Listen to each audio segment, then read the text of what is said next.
All right. Well, hey, everybody. First and foremost, it's an absolute pleasure to check in with RoseLee. She's a very dear old friend. What I wanted to do today was kind of preface the entire discussion from the viewpoint of what I'm calling the pivot. Now, the pivot here is that the art world has had centuries of relating to this notion of physical space. And of course, if you look at the Renaissance on up to the beginning of the 20th century, most of us had a relationship to going to this notion of place and its relationship to how perspective would be translated into a physical object, you name it. But one of my favorite theoreticians is Antonin Artaud. He coined the term virtual reality, which many people tend to forget, in his book, The Theater and Its Double. Now, amusingly enough, as we move further into a digital context and we're in a data-driven society, we're going to be looking more and more at how the art world is responding to the dematerialization of the art object. That's a very famous phrase from Lucy Lepard. So this is from a fun concert backstage before a show of mine recently. I did a collaboration with an artist named Greg Niemeyer and a mathematician named Roger Antonsen. So the gentleman next to me is Dr. Leonard Kleinrock. He's generally considered to be the person who helped invent the internet as we know it. The concert was hosted by, if you can show in the next slide, Werner Herzog, and he's a legendary filmmaker who's one of my all-time favorite filmmakers. And the idea was to celebrate the 50th anniversary of the internet. So if we can go to the next slide. So what the electronic music in the project was derived both from a critique of access to information as a human right, and also looking at some of the mathematical equations underpinning how the internet functions. What you're seeing here is these equations from 1962 that set the tone for packet switching. Greg Niemeyer did some of the visual material in conjunction with a digital media group called Medium Labs. So what I ended up doing was taking some of that and transcribing it into a choral work and to a string quartet work celebrating the 50th anniversary of the internet. But one of the things that really struck me when I was working on it is how the art world was still leveraged against this notion of physical objects. If we can go to the next slide. This is a famous photograph called the Blue Marble. So 2019 was the 50th anniversary, not only of the internet, but it was also the 50th anniversary of the landing on the moon. And it's also the 50th anniversary of Woodstock. So those three events radically changed how people thought of performance and mass culture. On one hand, the Blue Marble set the tone for this notion that we're all in one place, that the notion of nation states, of sort of the geopolitical tensions, of decolonization, all those issues were now subsumed to what I view as now much more of a comprehensive view of connectivity from the internet on one hand and the notion of globalization on the other. So let's go to the next slide. This is the whiteboard that set the tone for Google Maps. 2020 is the 15th anniversary of Google Maps. And this whiteboard was used by Noel Gordon, who's generally considered to be the main inventor of Google Maps.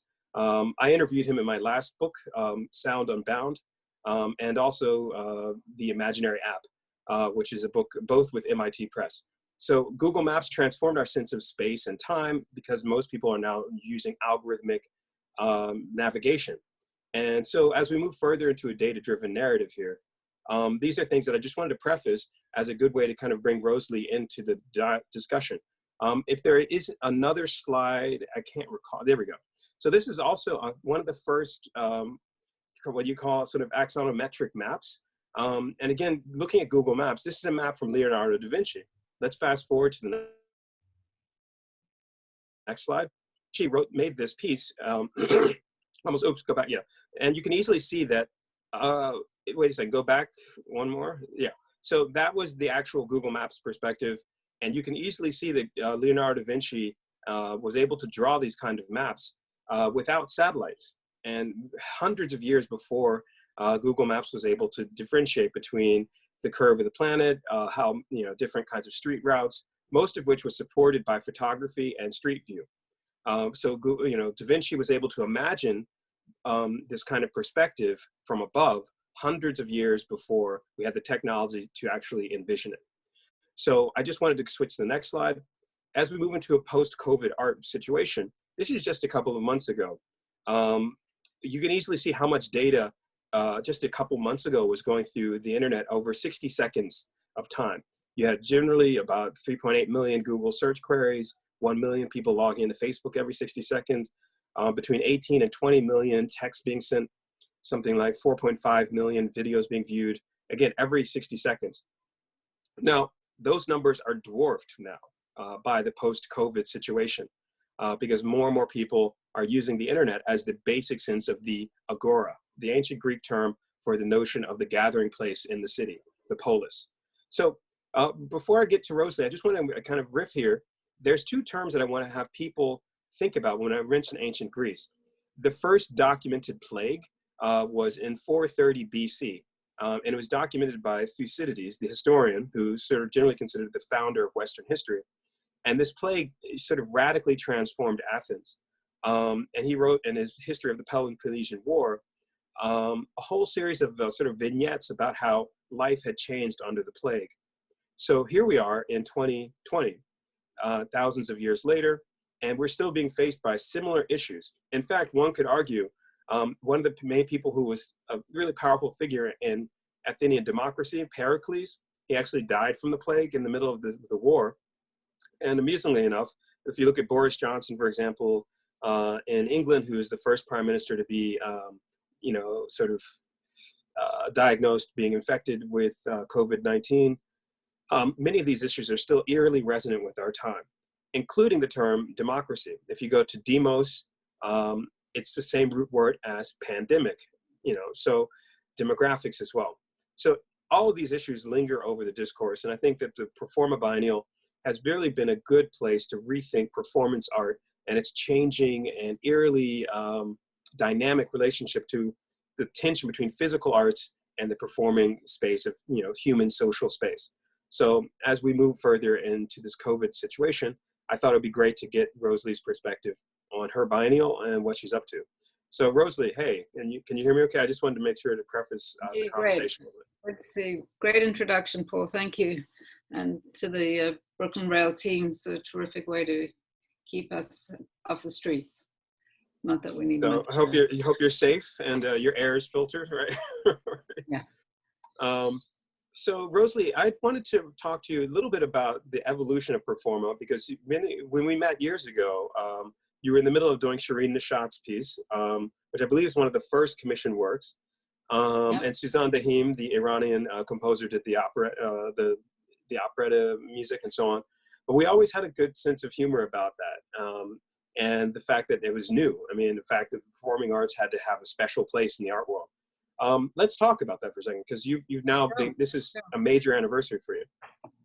It's our 15th anniversary too, so we're really heading into interesting times. It's good. I do remember very clearly when we met, Paul, and I remember you saying, "Oh, you wrote that book? That's my Bible," which I thought was a nice hello, referring to my original performance book on the history of performance art. And that's a key point to bring about where we are in the 21st century with performance, because what I was showing with that book, which was really a rewrite of 20th century art history, but putting in all those places where performance was critical to the history of art as we know it, in an early version of Global. But what was interesting, and now thinking back in these times, has so much of the art that comes up around performance is a reaction to a major crisis in society and politics and the health of the nations. The Dadaists, the whole idea, the whole conversation about so much of art being made during the First World War was, how can you possibly make art at this horrendous time? And people turn to performance and to, in that case, to actually being social, being in sort of meeting up and creating events. There's an instant ability, if you're working live, to respond to in the moment that day to situations that are going on. So really, by the history of performance that I wrote in 1979 is really showing these times when many different crises, art in a time of crisis, when there was that crisis, and artists would respond to that. Even the alternative spaces that we all think about or know about from the 70s, a lot of that was in relation to the economy, to the politics of the time, to the Vietnam War, to the sense that artists needed power. They needed to take keep the power for themselves. It couldn't simply be in the hands of the upper parts of the establishment, the finances, the economy of the art world. And so that question too, so the book for me was rewriting this history, was looking back saying, you know, Leonardo da Vinci also made performance. Not to say that Leonardo da Vinci made performance art, that artists, it was part of your job description. If you were at the court in Milan, Leonardo actually writes to the prince as a sort of begging for a job. And he says, you know, I'm an architect, I'm a lute player, I'm a poet, I'm a writer, I'm a thinker, and I also happen to be a painter. His main focus was actually creating these events and paintings. So, you know, this idea that there was entire history that's been left out, and often that history is radical. It's about problematic times. You know, the Russian constructivists were responding post October Revolution, coming up with an entirely new way of thinking about the role of the artist. And that role was highly driven by live performance. It was, Mayakovsky was in charge of making living newspapers. Every night, people would actually get up and act out the day's news, and that news wasn't good news. So we're looking at a history, you know, because of the times we're in, we're looking at a history when activism, the word, action, event, was about protesting. It was about a loud kind of cry, a scream, you know, a painful groan about the politics of the time. We're looking at that right now too. So for me, coming back to performance at this moment, it's really, it points to, again, one of the natural interior of what performance is about, is that it's this possibility of acting out, acting immediately, and relating to people. It's very hard to go into a proverbial studio, you know, the old artist garret idea, which the Futurists did too during the First World War. They were all out on the streets. They were insisting that art has to be socially engaged. It wasn't just about the social engagement we talk about now. It had to interact, it had to be public. These are all things that are basic to performance. And we're, you know, so, okay, back to your original question, what was it like starting Performa? I felt that it was time, wait, no, sorry, I'm going back to the Shirin Neshat that you talked about, because that was actually 5 years before I started Performa. Interesting enough, with Shirin's work, I was feeling that it was time to actually look at a much larger way to reach a public with performance, to go into material that was political, beautiful, at a very engaging level of material. And so when I saw her work Turbulent in Venice, I came back to New York and I said, Shirin, would you ever think of doing a live performance? And that's really the start of, for me, of the history of Performa, because she said yes. And suddenly we were actually producing this work that was going to take on, we actually took it right to Lincoln Center after various steps in between. So that piece had, for me, so many elements to it. It was political, it was about men and women, it was East and West, it was religion, it was so many elements, and yet it was also incredibly engaging and powerful. I always like to say, a spoonful of sugar makes the medicine go down. And Shirin's work, or Isaac Julian's work, that is irresistible and absolutely pulls you in, and yet it's also a kick in the gut because it's deeply questioning of the politics and society in which we live. And one last point about Shirin's work, again, talking about art in a time of crisis, and let's shift the word to performance in a time of crisis. Shirin's Logic of the Birds opened 3 weeks after 9/11. Literally, we were in shock. 9/11 occurred, and because of the nature of the material, about Iranian storytelling and culture and society, we were very unnerved. Were we going to be attacked? Would this be okay to present this material? Opened 3 weeks after 9/11, and in an extraordinary way, it was almost a kind of, not a healing, but it was showing what Persian culture is about. It wasn't just the horror of this society that was suddenly being labeled as a society of terrorists. It actually makes me think of Marina. One of the most beautiful pieces Marina Abramovich did was also a year later in tribute to 9/11, which is called House with an Ocean View. And it was just a mourning, a way of mourning, a process of everyone sitting with her for 12 days in the gallery and just sitting and staring at one another and doing almost a kind of Buddhist-like ritual of mourning, of entering people through their eyes and through their souls. So there's an extraordinary history of work in response to dire conditions.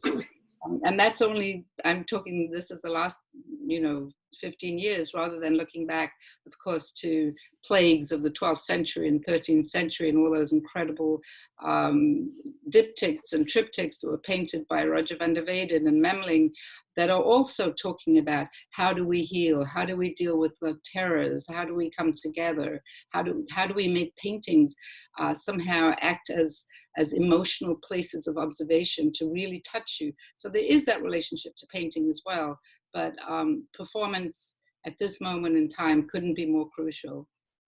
Well, a lot of the idea of the art world has generally been to create a scarcity of markets. So for example, there's only a certain amount of Basquiat paintings, there's only a certain amount of Jeff Koons works and so on. But performance is ambiguous, it's hard to quantify, it's interdisciplinary, it moves between mediums. All of those issues kind of linger over this translation into more of a physical versus digital context as we move it further into a quarantine or stay-at-home moment. So amusingly enough, Rosa, to go back to your point, the Venetians coined the term quarantine. I always chuckle about this. It just means 40 giorni, which means basically stay on a ship for 40 days when you pulled into the Venetian harbor. And they wouldn't let you off for 40 days. The Genoans would let you on for 30, and so on. But the Venetians, because they had experienced plague because of all the trade routes, the ships would pull in. And they also had their carnival, which is one of the main places in European culture that really transformed the notion of role and place and status in society, like the Doge at Venice, or now, of course, Venice is sinking, there's all these problems. So what I want to ask you is, for the second question, which I sent earlier, was how do you think of artists using some of these newer tools that are available? And most people are using stuff like Zoom right now. People are doing all sorts of, there was a scandalous, I'm using air quotes, a scandalous article on slate.com the other day of Zoom sex parties, which I would never recommend anybody to do, but I guess people are doing. And people are doing all sorts of crazy stuff right now. There was the other day, DJ D Nice had a thing where 200,000 people tuned in on Instagram, and people were posting images of them dancing alone in their rooms throughout the world. Small things, but it's actually still art in certain aspects. So I'd love to hear your thoughts on that. Well, I just want to go back to one of the other points we're talking about, because I think it's very important, and then we'll jump ahead into this world of what we're in right now, this matrix. But the idea of not for sale, the way I started Performa in 2004, when I got the idea that I felt compelled to start Performa. I didn't need to do Performa, I felt compelled. I felt that the New York of the 70s, where it was almost a badge of honor not to have money, it was a badge of, the idea of celebrity was actually horrifying. Nobody wanted to be a famous artist in the 70s. It was rather about concept.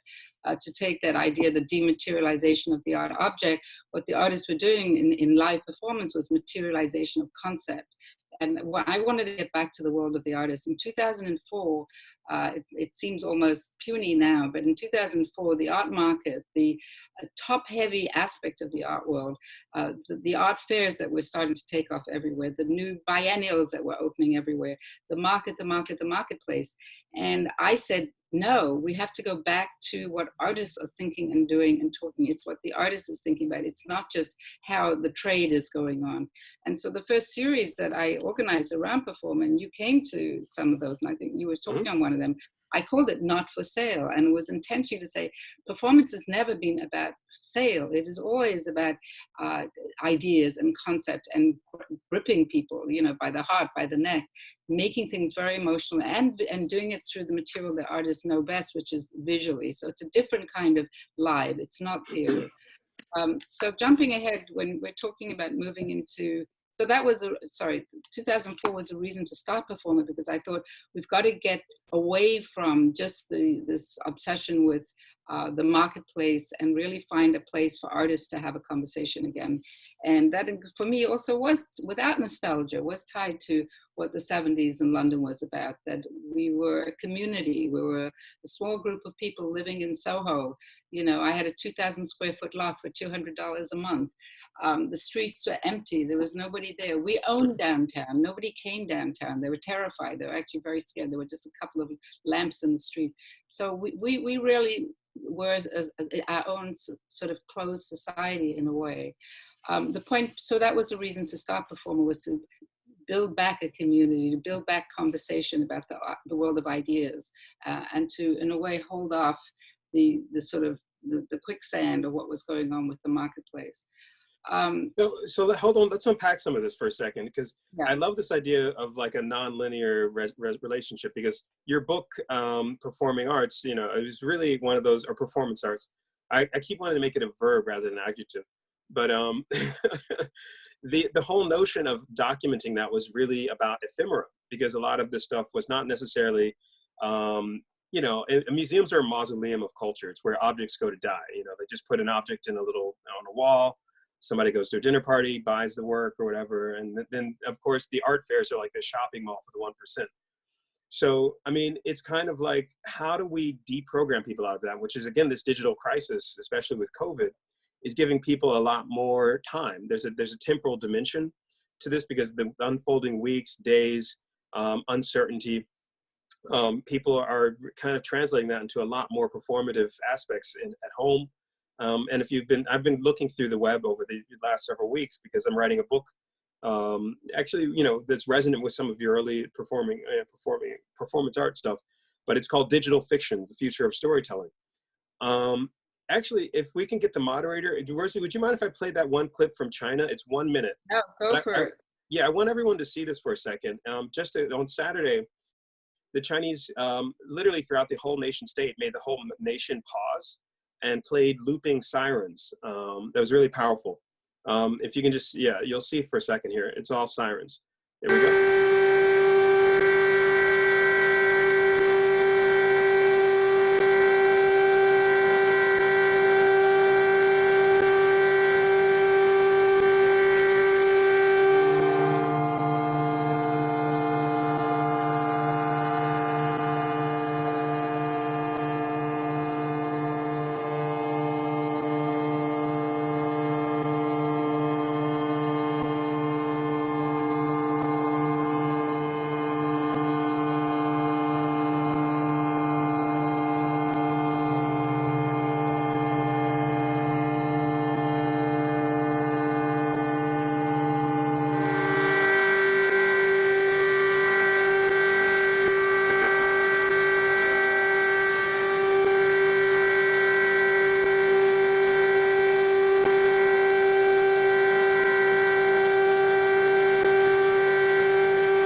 So I wanted to play that because it's eerily resonant with some of the performing arts that you have actually helped celebrate, like Yoko Ono, or some of the other issues that where people, you know, kind of freeze or do sort of all sorts of positional stuff. I mean, there's a lot of different performance art that's resonant with, but that's state performance.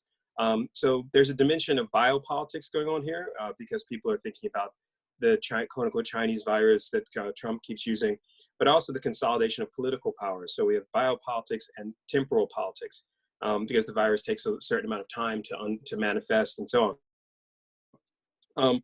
To me, at least, performing, you know, actually was about getting people to be in real time.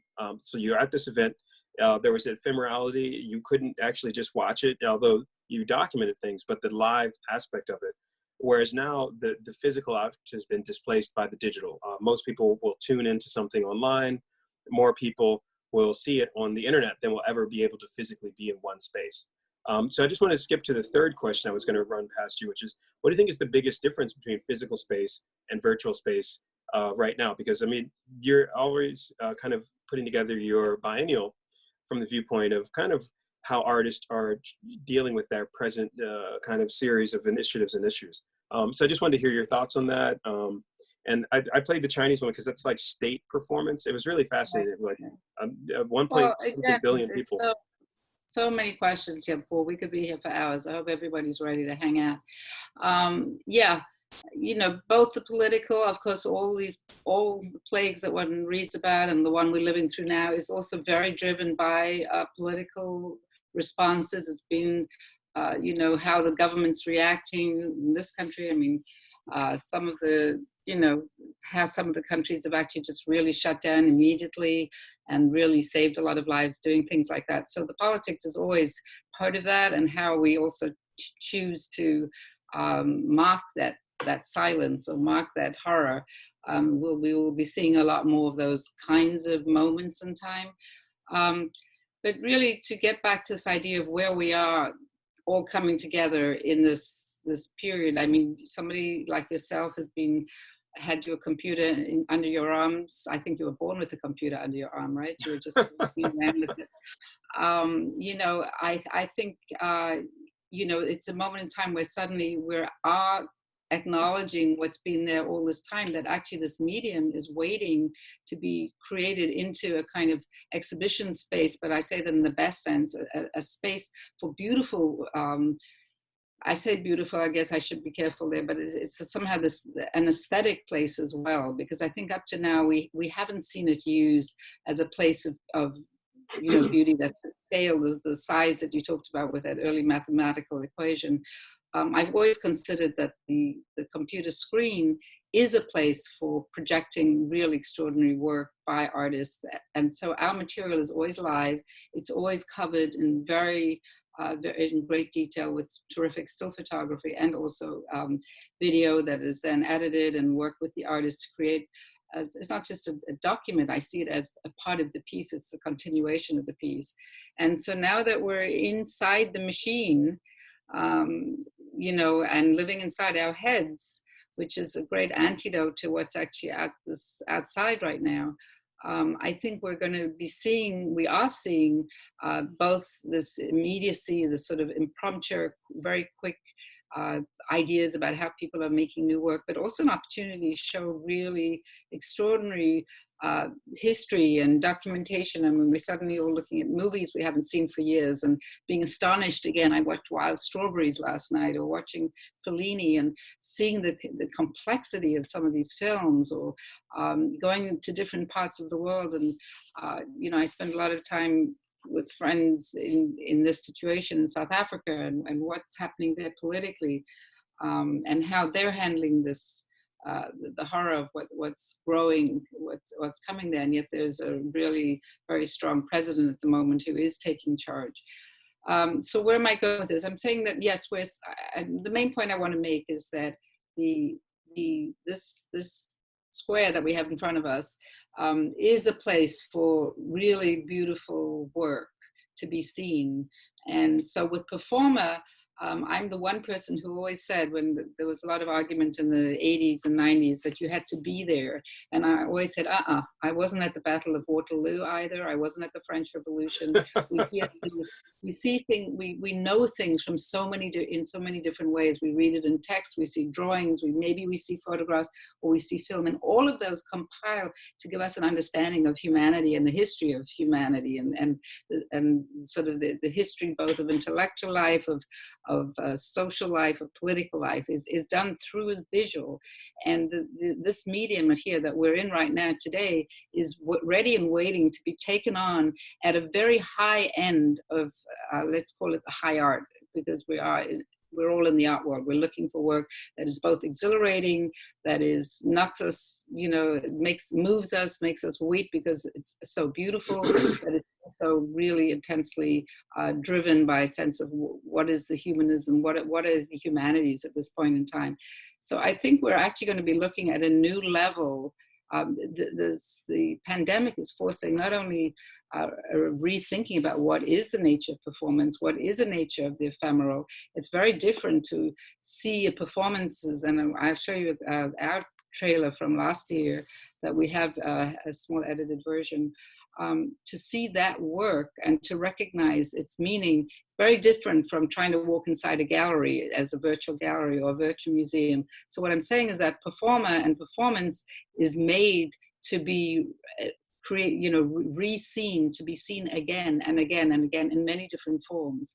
And so I've been back to, I don't think you have to be there. We know things in many different ways. The point is to get, and artists think about this all the time, to make sure that the work reappears in different forms, because all these artists, of course, are multimedia artists. That's what they do. That's how they think. That's who you are. You don't just think in one field or another. You're moving through a lot of fields all the time. As we're speaking, your mind is racing through visuals, through technology, through all these different things.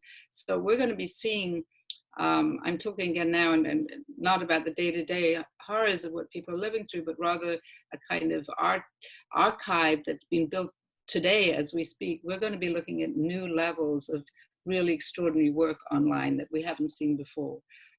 So yeah, that's where I am as far as being in the moment right now and seeing what's coming.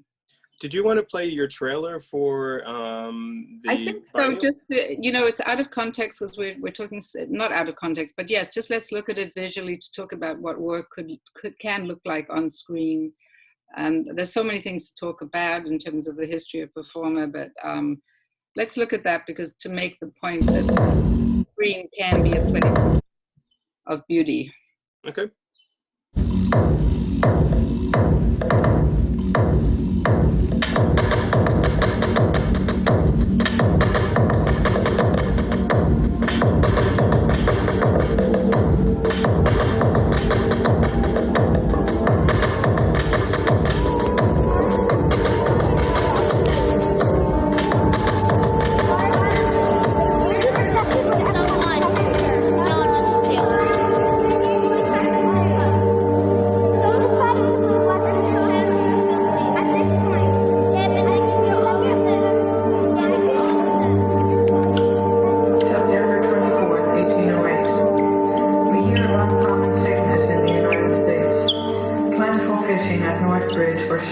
Not much larger than the alewives or common herring of our shore.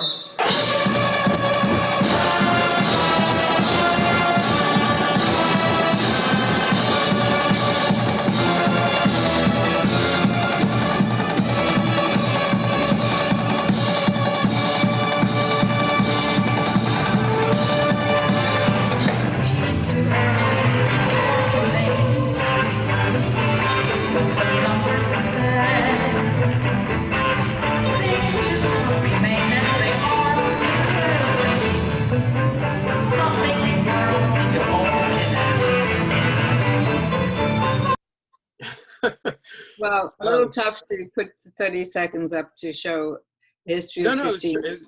It's charming. I mean, if anything, I just think that right now, that's all in the rearview mirror. Nobody's going to be doing that for a long. I mean, even the Olympics, don't forget, was just canceled. So, it's going to be an eerie thing to see that rearview mirror reverse engineer our perspective of what the future is possible. Because right now, everything's up in the air. Most concerts have been canceled, most events. Anyone gathering who's not wearing any protective gear, so all those images I found really heartwarming. But I was also like, wow, nobody would do that now, because you'd be uncertain as to the status of infection and other issues that would linger over any human contact. So that social distancing issue is really, it's kind of funny. The art world loves Edward Hopper's paintings of someone sitting alone at a bar or something. And an artist recently went around and erased a whole bunch of major characters in most major paintings, which I thought was really amusing image. So like the Last Supper of Christ, there's no one at the table, and yeah. Well, I think we're going to see right now some very interesting, in terms of the next Performa. I've been having really long, wonderfully detailed conversations with various artists in this kind of conversation. I must say, for a certain kind of intimacy, I mean, that's the problem with the word social distancing. I'm not the only one who feels this, that we're actually getting closer emotionally than we've been having conversations that are so intimate that I'm finding absolutely fascinating, that we're actually coming together around this awful situation that we're in. So I've been talking, so I've been having really, our team, the Performa team, we meet every day online. Everybody's paying attention. Everybody's got their pictures up. Everybody's being incredibly thoughtful about each other, making sure that everyone's taken care of, but also about what is this cultural world that we live in? What is this, how are young artists going to survive who don't have a marketplace all set up waiting for them to support them, or a gallery system to support them? These are things that we're very, very concerned about the role of the artist, the continued role, their impact, and indeed the difficulty of the younger artist who's not coming into this as a kind of money-making, not that any artist begins there to think they're going to make money, but they're in a very different place from older artists who are, or more established artists who do have something to fall back on. Mm-hmm. Well, did you, let me just jump in for just one beautiful moment in your video that you just showed, that in contrast to the video of mourning in China, was the sort of, I don't know if you noticed, there was a sense of geometric precision where everyone was standing a certain amount apart from one another, and everyone was in these sort of rigid geometric formations. And eerily enough, the social distancing thing, it's like, it's changing people's sense of physical space, because we always have to navigate that kind of intangible sense of engagement. But it also is making people eerily sense of, like when I walk down the streets in New York right now, people are there's a lot of anxiety. I mean, everyone's wearing masks now. Everyone, if I see someone, I personally will walk off. And in Tribeca, I hear birds tweeting. My windows are open here. But, I'm facing a park, and there's not a soul out there right now. I just went to go get some groceries, and there was 2 people I bumped into. So that eerie sense of, the uncanny that Sigmund Freud would have written about years ago has now become the new norm, the uncanny moment. Amusingly enough, it just means the German term's unheimlich, it's unhomely. But the new space for gathering is these digital networks, is these digital spaces. So I like your term social solidarity versus social distancing. So that leads me to one of the fourth questions I wanted to ask you is, like, what was normal? I mean, will the near future, I think we have at least 5 to 7 months, maybe 9 months of the uncanny, where people are really deeply uncertain and deeply cautious about physical space.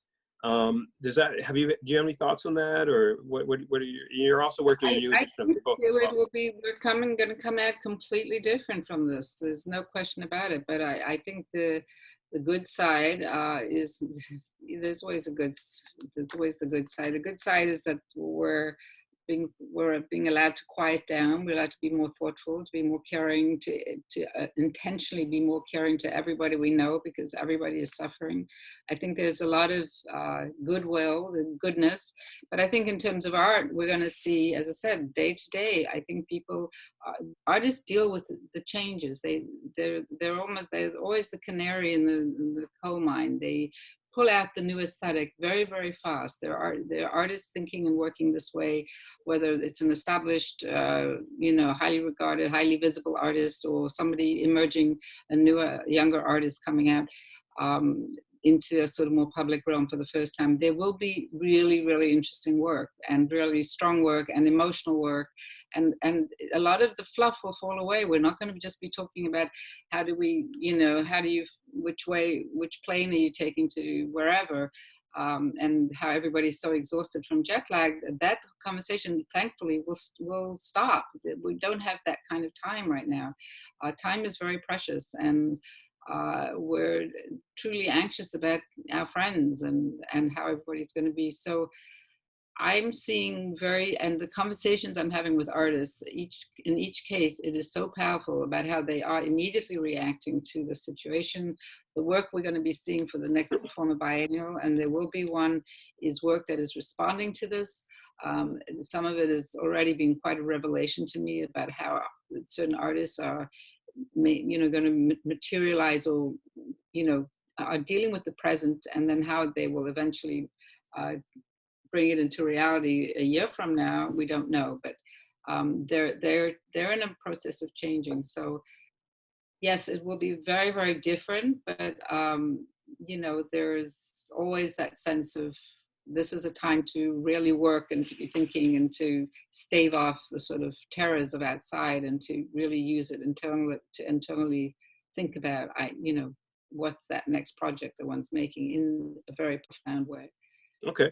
Well, I've got a quick signal from Fong's team saying that they want to open up to public questions. Are you open for that? Yeah, let's We have a pretty go. interesting audience there. So Brooklyn Rail Crew, if you guys want to moderate that, or how do you guys want to do it? Just Yeah. Hi. So I will begin to individually unmute members of the audience who have asked questions. So our first question is from Jeremy, who had a question about the video clip that was played. So Jeremy, I will unmute you right now. Jeremy, you there? Hi. Yeah, I'm here. Hi, RoseLee Hi, and Jeremy. Paul. Thank you for playing the clip of the sirens being played in China. There's, you know, it was very strong and powerful, and it made me. I just wanted to ask, like, I guess, a formal question around what is the difference between that and what's basically been happening in New York every night around 7, where, you know, people hang out their windows, clap, ring bells, and whatnot. And I'm just kind of curious and like your thoughts on that. RoseLee, you want to grab that one? Well, I'm glad to say, because I can celebrate my street on 18th Street. Everybody seems to have a drum in their house, and so we have a lot of drummers at 7 o'clock, and led by our neighbor who has a giant kettle drum, and she comes out, and everybody else is bringing whatever they can to make noise. So that's been great. I mean, I think we are looking at politics. We're looking at the ability of a country that is very disciplined, that is very top directed, that was able to build a hospital from scratch in 10 days, that where everybody, we know, we've been reading this daily about the absolute control, about nobody can leave their apartment without having a zapper to see what their temperature is. I think you're actually reporting temperature twice a day. There are now data that follows temperatures and can tell you where people have fevers or not. So we are looking at, again, a fantastic manifestation of political will and political will, spectacle, demonstration of power, and people's power, you know, people on the street pulling out whatever they have on hand, whether it's, you know, just people are yelling and screaming and clapping. There's a very different presentation, and I think we would be, which is bad enough anyway, and we probably won't be able to go there today, but we'd be horrified, and it could probably be coming any day to have something of that scale dictated by you know who, you know, and everything that we could that's awful to think about, but yeah. So I think that's very much about a political regime that we're looking at, and how that story is being told. Well, you know, RoseLee, I want to riff with you for just a second too on Jeremy's question, which is the political dimension of plague, of virus, actually really makes people rethink societies. One could argue a lot of architecture came out of the way that people dealt with the plague in the Middle Ages and the Renaissance, you know, creating all sorts of different spaces in the streets, buildings. But with us, and we're in a data-driven society, Jeremy, so I think what RoseLee is riffing on is, like, if you look at, say, for example, an artist like Nam June Paik, who to me is very resonant with our times, because a lot of his work was a metaphor for network presentation and media. But on the other end of the spectrum, someone like Paolo Sirio or Trevor Paglen, who I think have been doing great work too. The issue for me right now, RoseLee, just as resonant with what you were talking about, is if we're seeing a crisis of democracy and the surveillance regimes that, if you look at Taiwan, Singapore, Korea, those are sort of democracies that needed to represent the issue of the virus through their society in a way that was data-driven. So the Koreans, for example, if you were near someone who was infected, you get a text message, you get an alert on your Google Maps where it would show where infection was occurring. And also, you know, if you're a foreigner, if you land in any of these, you have to quarantine for 14 days. You have an app that is meant you have to download the text, or if you're near other people. And Google is now being used to track social movement as well, to see if people are beginning. So the first, I call it the first casualty of this in terms of democracies is probably like Hungary, where Viktor Orban, who's a really right-wing, guy who's a sort of a Trump mini-me. The right wing always sees its own fear. So you can also say that if you look at the Weimar Republic in Germany, where you had this notion of a nation state on the edge of nationalism, poverty, disruption, my favorite artists and composers for that, like Kurt Weill or Bertolt Brecht, their installations in art was incredibly powerful response to that time. And so, Jeremy, the American method of like people gathering on the balconies and making noise and stuff, if you saw what was happening in Italy as well, the Italians were kind of, you saw large scale gatherings where people would sing the same songs, which again is very resonant with what RoseLee's talking about with Performa Biennial. It's a really strange crossroads we're at right now, where if you go, like I mentioned at the very beginning of this, the heart of the term democracy is also the same as in pandemic, demos. Yeah. And so these are things that are just, they're provocations to really make us rethink what is the democratic project in the 21st century in an era of data. And regretfully, the countries that have seemed to have survived and responded to the virus most in a more robust way, in an Asian context like Taiwan or Singapore or Korea, if you look at Sweden or Iceland, they're two democracies from a Western tradition. They seem to be really digging into DNA and trying, like making sure their populations are, but Sweden is actually leaving itself open. It's really fascinating. I mean, I think we're on the edge of a Great Depression right now. Like we're going to be seeing a lot of things that, like if you look at the Works Projects Administration, the WPA, that was legislated by Roosevelt to help people, artists were given money to create. We're going to need something in that kind of order of magnitude to reboot the art world. But that's my own take. Yeah, I agree. Yeah. So did anybody else have questions, or there was a couple? Oh, Madeline. Hi, yeah, we have some more queued up.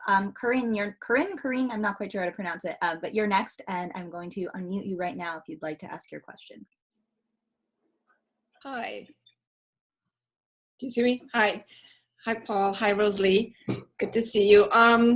Just riffing on a little bit of, Paul's reductive view of the art world.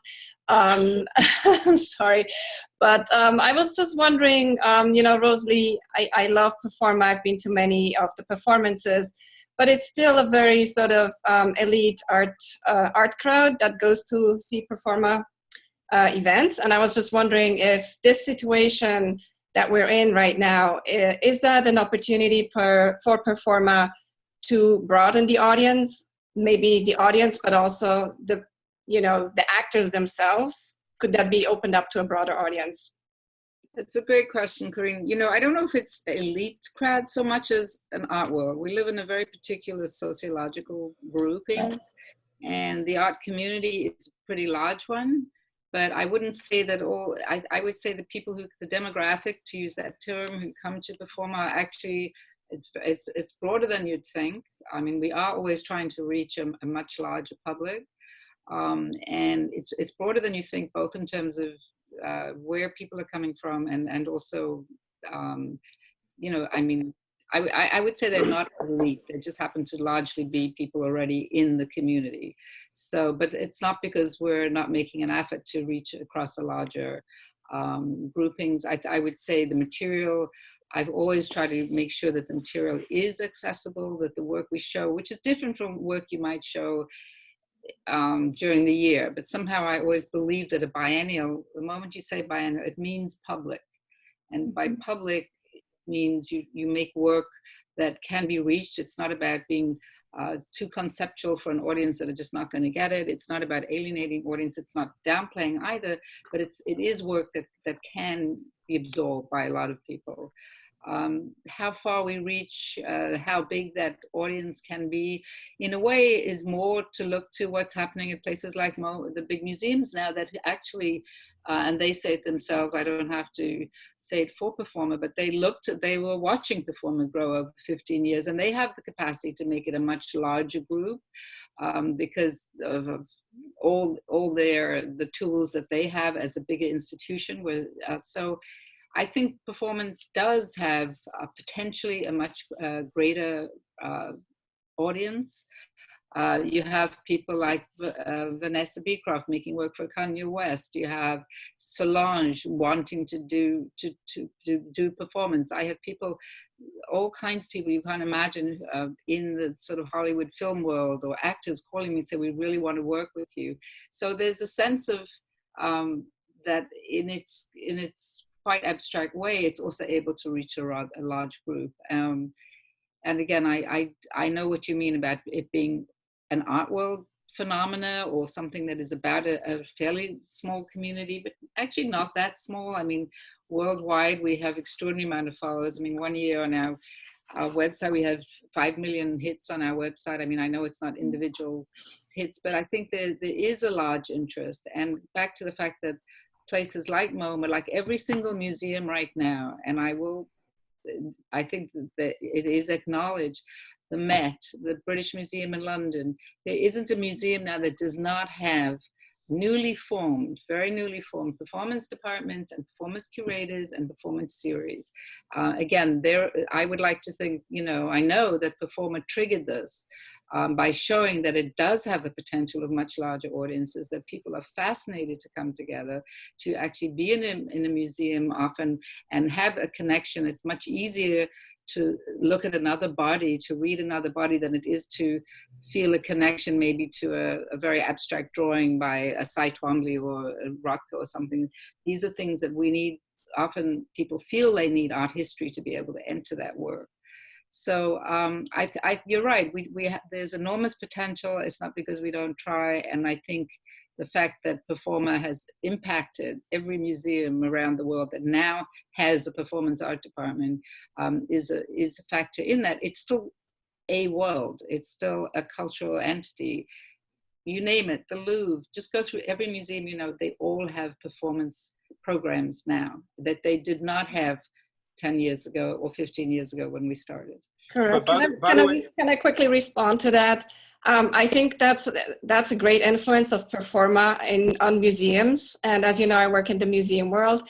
And I think the next step for museums should be to open up these borders to do cross-departmental projects, and not divide the visuals with the performative, with music and so forth. And I think Performa is a great example for that, how that can be, how these borders can be eliminated. And I think that's a great example for musems. And so, by the way, I just want to add one little point here, because it's so important you brought it up, Corinne. It's another thing I have always insisted that Performa is about. It's a form of radical urbanism. We're always in different parts of the city. We're up in, we're down in deepest, furthest out Brooklyn or Queens, or we've been we're all over the city, in Harlem and so on, in different venues. We explore the city. It is about the city, and it is about the very people who live in the city. It's not just about coming, a few people coming to one entity every year, coming to the same institution. So there are many reasons that our team are always thinking about how are we reaching a larger public. So, by the way, I do want to jump in here for a second, because someone said "ouch" when Corinne was saying I was having a reductionist view of the art world, which I don't, by the way. What I wanted to sort of suggest is, Rose, I'm glad you brought up the term radical urbanism, is that the new sort of, imagine a virtual city, and that city is one like the Futurists when they were doing this kind of, intono rumore performances where they would simulate an entire city in sound.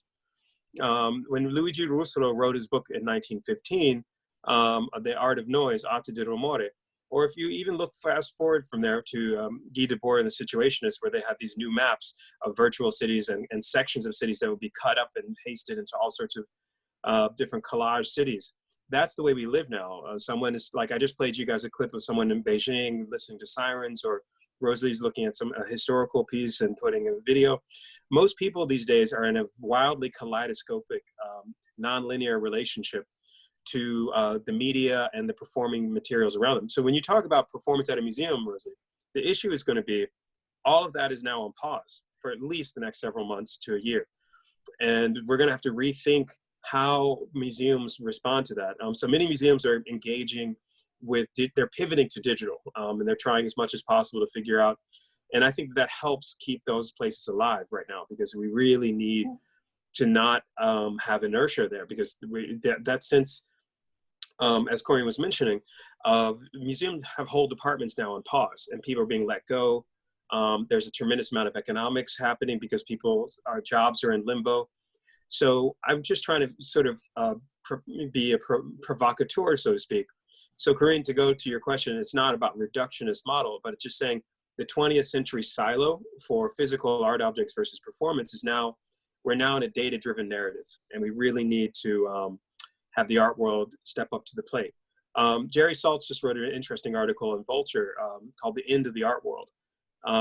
It's intriguing. If anybody out there has a moment to check it out, it's just called The End of the Art World, where, say for example, I don't even want to touch a screen when I go to pay for my groceries. I don't want to, your phone now, sort of the biometrics of it, when it scans your face, for example, most people don't want to touch screens anymore, physically, literally.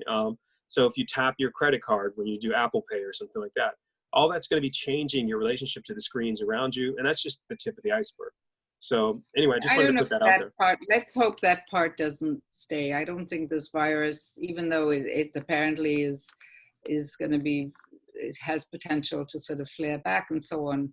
I think, within the next, I'm not predicting anything, but I don't think that part of the contagion is going to be with us, that we're not going to be able to touch or feel. I mean, I can't imagine it being that way. But as Jerry said, I mean, indeed, we're also such believers, and both he and I came of age in New York, and came to New York at a time when it was about artists, about people who cared, about people being with filmmakers, writers, being together in a conversation, and it wasn't about the marketplace. So we're going to have a very big switch.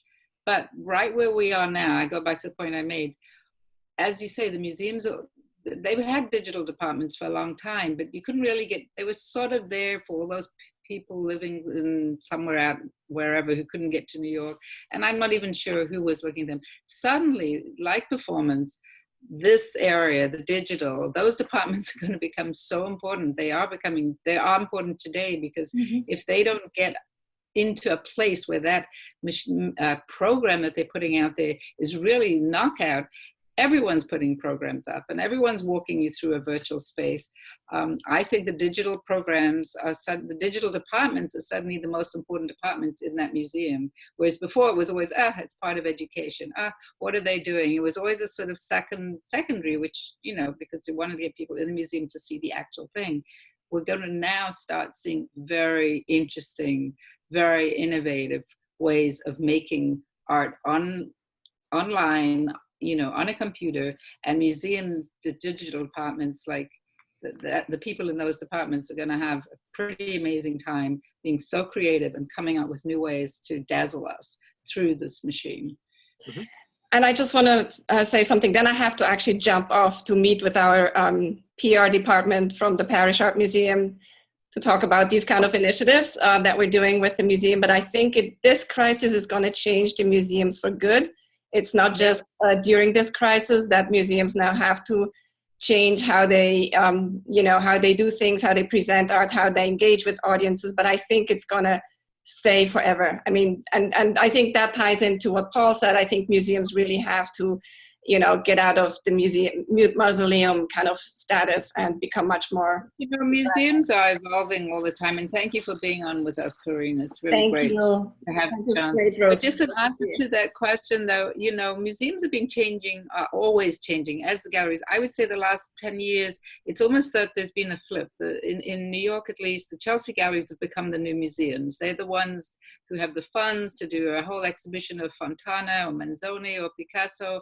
We're seeing museum quality exhibitions in the galleries, with lectures, with with people giving talks or tours of the shows, with catalogs, with major catalogs, and the museum, the Contemporary Museum, has almost become the the place where it's sort of the newest, the youngest, how do we make sure we're showing the very newest work? So that's a big evolution. In the 70s, the museum was a quiet place. It was like, shh, you'd walk into the museum and it was like going to a library, you go, shh, whereas now there isn't a big ruckus around everything, every wall is taken up with something. So the museum is always evolving. The museum will evolve. The hardest part is the way art is funded in this country, which is really so distressing. We're all going to have another battle about that, because we're still in this place that museum and art and the arts and the humanities. A book that we should all be reading again is Martha Nussbaum's Not for Profit, which is talking about the total demise of the humanities, of art history. Art history is being shut down. There are less people signing up to study art history. We're looking at this has been going on for a while, and this brings it all to a massive head, and it's a stop.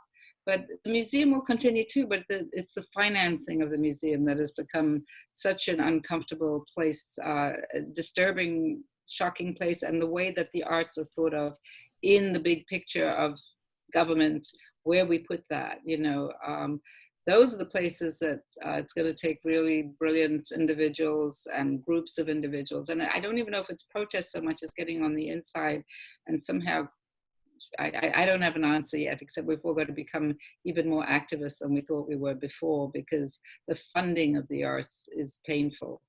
Places like Performa, places like the Parish, all the museum from top to bottom, from MoMA to, to new, young, evolving places. There is no funding for the arts. In Europe, and of course, Europe, they say it's been cut back, but nothing like what we start with here. So that struggle to always be trying to raise money, there's going to have to be some other framework, because we also all know that it's art and culture. I think there's one of the little things going around at the moment that says, yes, now that you have nothing else to do, aren't you having a nice time reading books, watching movies? It's all the arts that you're turning to. So I think we're going to have to be making more, more, you're reading your poetry, it's the writers, it's the artists, it's everyone who has no funds, who's never had funds, who just has the sheer courage of the ideas and humanity and a kind of inability not to be creative. They don't know how to do that. So, and Jerry and everybody else, it's about this absolute drive to make a better society. And I think in the art world, that's what we're all driven by. And we will keep going in some profound way. The museum will reflect these changes, and we'll tighten up, and we'll do what they have to do. No one's going to just kind of close the doors and leave. Well, these days, you never know. Museums are really going through some serious, didn't the San Francisco Art School just close, for example? It certainly did. Yeah. These are going to be some serious new economics happening. Absolutely. And no Corinne, thank you for that question. So I think that we have to wrap up soon. Thank you. So does everybody from any more questions? I'm not in a hurry. I don't have a meeting to go to. So there are a few more questions. We have time for, I think, 2 more, and then I know Fong wants to ask at the end. Do you have time, RoseLee? Yeah, I absolutely have time. Yes. Okay. Amazing. So I'm seeing a question from David Brooks now. David, I'm going to unmute you right now if you want to ask your question. Hi, RoseLee and Paul. Thank you. Hi, David.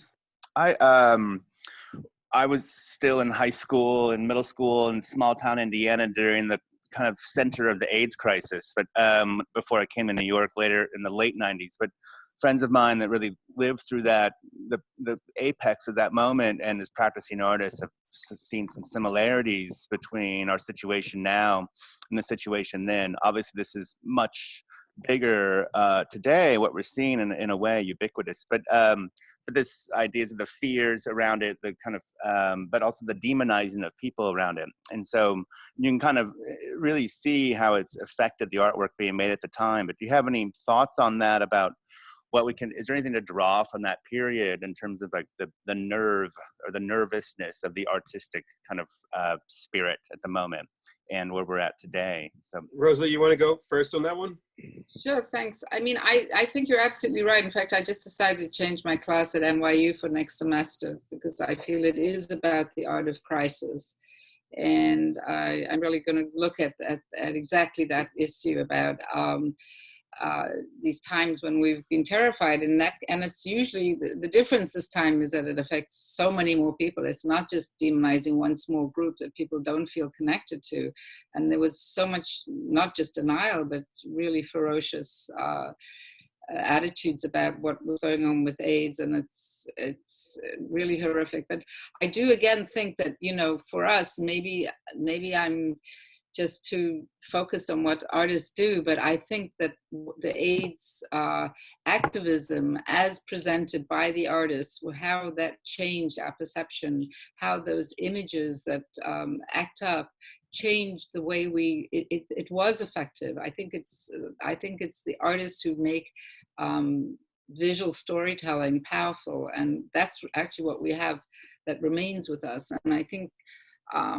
you know, as I say, I think throughout the history of art, we look at these images that have impact and that actually do influence and change people. So I think there's going to be, yes, I agree with you, David. I think there is a lot of correlation, except in this case, you can't just turn your back on it and say, well, I am not part of that particular world, so therefore I'm just going to get on with things. I think we're all so deeply affected. Well, let's talk about viruses and pandemics too, because I mean, David, what you were saying, the AIDS epidemic triggered a serious critique of right-wing politics from the viewpoint of Reagan, and he wasn't. I mean, when I was a kid, Reagan and the Bush administration, Bush 1, routinely cut funds and did all sorts of stuff. Amusingly enough, as a heterosexual African-American male, the AIDS crisis, the crack epidemic, all sorts of stuff in the 80s when I was growing up, you know, as a kid in the late 80s, early 90s, you were presented with this as this sort of, you know, like super predator on one hand. That was a term Hillary Clinton used to use. But the AIDS epidemic also created this ambiguous fear about sexuality. Nowadays, so much of what's happening with social distancing and using network systems is that people's sense of the politics of personal space have really been upended.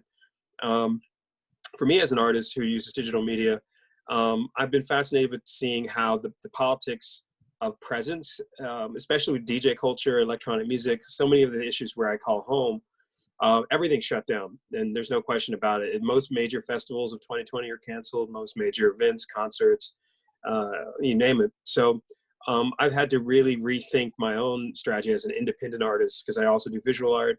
But looking at what RoseLee's been up to, and then, for example, seeing how different DJs, different artists and musicians are really rapidly migrating to the commercial space of the digital media environment. Those are things that give me a little bit of hope, because people are innovating and they're being forced to kind of rethink their strategies. So the normal gallery thing is the gallery tries to sell a painting or yada, yada. These days, it's all up in the air, and there is no economic model for right now. I mean, I really don't think. And, you know, the art market and the forces that drive the art market are generally viewed as this notion of social status and collecting and creating scarcity. But in a digital context, it's all about infinite replication. Like you have infinite copies of something. So all of those are going to go to the heart of the medieval and Renaissance model of collecting a unique work. And again, Walter Benjamin's essay, The Work of Art in the Age of Mechanical Reproduction, meets it just goes straight into a collision with cybernetics. We're going to be seeing a lot more people trying to figure out what is an edition. How do you do a social distance festival?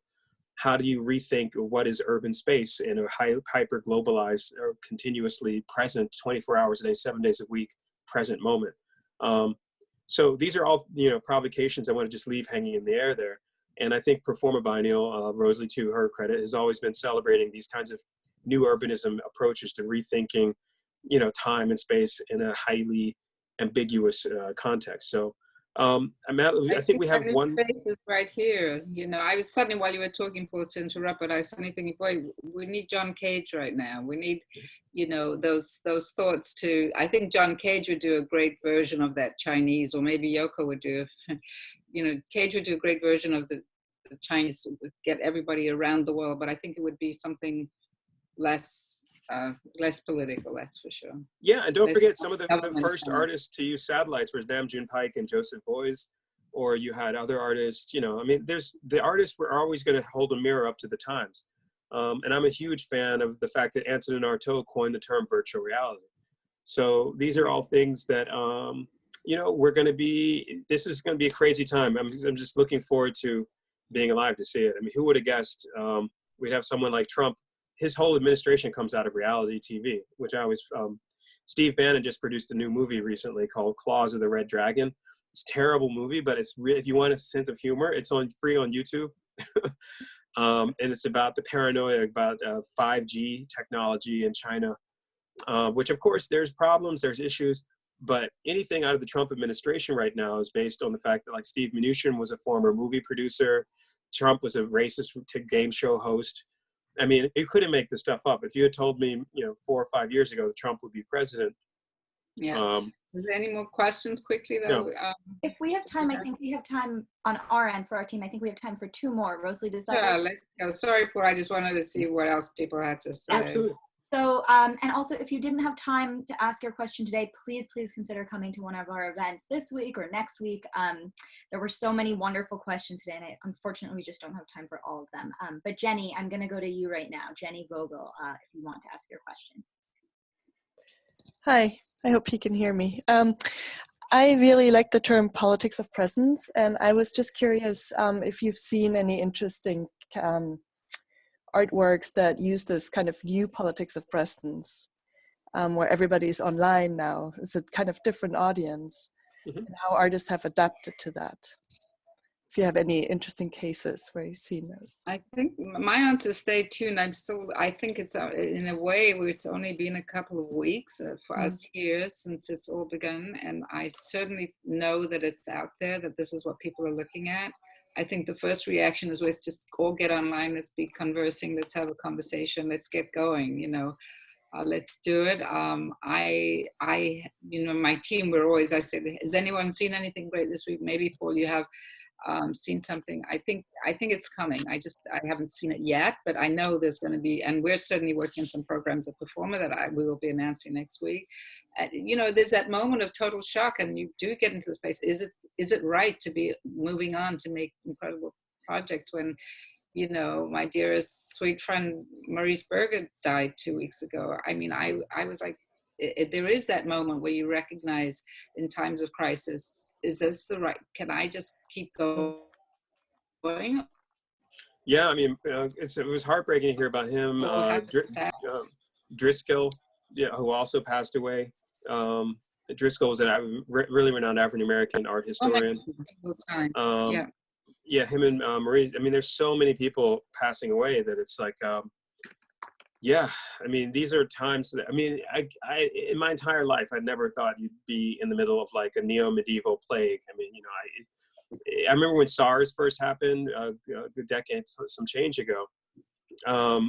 But right now, you're right, the shock of the new, all puns intended there. And the fact that physical space has been shut down on so many angles. I mean, I'm intrigued by weird interventions like Zoom bombing. Kids are doing really against racist, sexist, all sorts of stuff where they're sending crazy stuff. And of course, a lot of people don't have digital security and digital literacy. So there's hackers playing games. There's a tremendous amount of weird misinformation. And don't forget, the 2020, it's our election year. So a lot of people have said that 2016 was the Facebook election. And if you look at what happened with Cambridge Analytica and the idea of, you know, psychogeographics, where they had data points on everyone. Right now, it's the meme. I'd say we're going to be going to the meme election. But sorry, go ahead. This is all super great. I'm sorry, we just have to get this last question in here, and then we need to close with our sort of traditional poem. But this is also lovely, and thank you both for your time here. For our last question, I'm going to go to Fong. Fong, I'll unmute you now if you would like to ask your question. Thank you.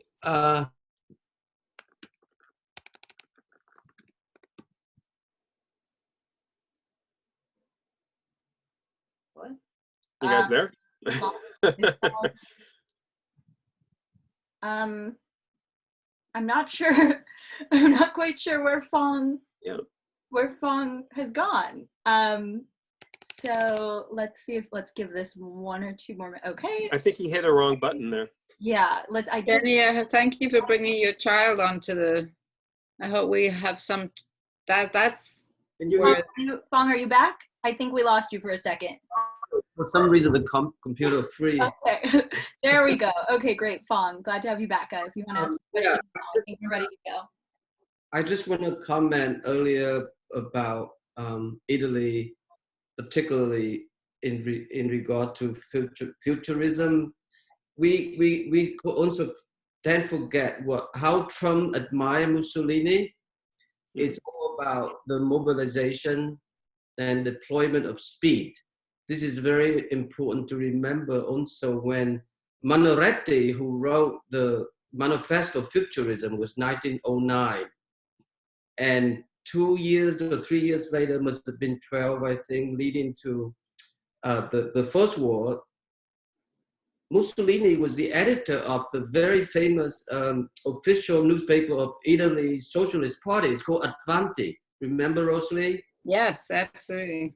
Yeah, so the two of them essentially met when the war ended in 1918 and collaborate. And of course, as we know, futurism was all about how to mobilize all aspects of life, culturally, economically, politically, but it really through the advance of technology and speed. And that's what Solomon is doing very, very well, how to mobilize speed. I mean, he tweaked in unpredictable, irregular hours, and the so-called breaking news team, all of them, the saturation, all the medias, analyzing one tweak when he's already 10 ahead. And we all know that it's always been that way with him. That's one of his greatest weapons, so to speak. But I just want to also mention earlier too, Paul's point about this time. Just last week, the first week, we have the artist Candida Alvarez on, talking with Terry Myers. And Bob Holman came to the tail end and joined in. And he brought up the whole artist project called Cheetah. That was in the late 70s, from 78 or till 90. It's only two years it existed. But it was a largest federal funded artist project since the Great Depression, since the WPA. And that was 500 artists in New York, and many of whom came out from that project, including Candida, Bob Holman, Ursula van Wijnderwaard, Dawoon Bay, and endless others.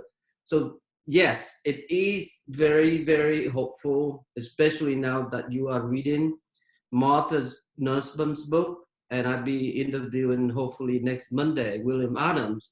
All the support for the art and humanities somehow hasn't gotten to understand the important alternative, like Performa, like the Brooklyn Rail. I mean, these are alternative offspring that they must make effort to support, because the big foundation, the National Endowment of the Art and Humanity, they have their own usual machinistic, bureaucratic selection they do every year. And they just became lazy. I hate to say it. And they also don't support the institution. They're almost very naive. I think this goes on with a lot of funding. They support, it's like submit a program, we support the program. Well, the program is actually just the end part of all the work that goes into running the institution. So you produce a magazine, but the magazine is right at the end of months of working towards that. And it's that part, this idea that the institution is not supported, that is so horrific, because you always have to come up with the program, but they forget about the institution. How does, we employ people, you employ people. I want to hold on to our staff. We have such a skeleton staff anyway after the biennial. We always reduce, but that's critical. And how do we keep going? So these organizations, that there needs to, it's endless. It doesn't end. It didn't suddenly arrive now. This whole conversation about how to get the cultural entities that we run, that we did out of necessity. Out of a sense that there must be a place for these conversations. There must be places for these voices to be heard.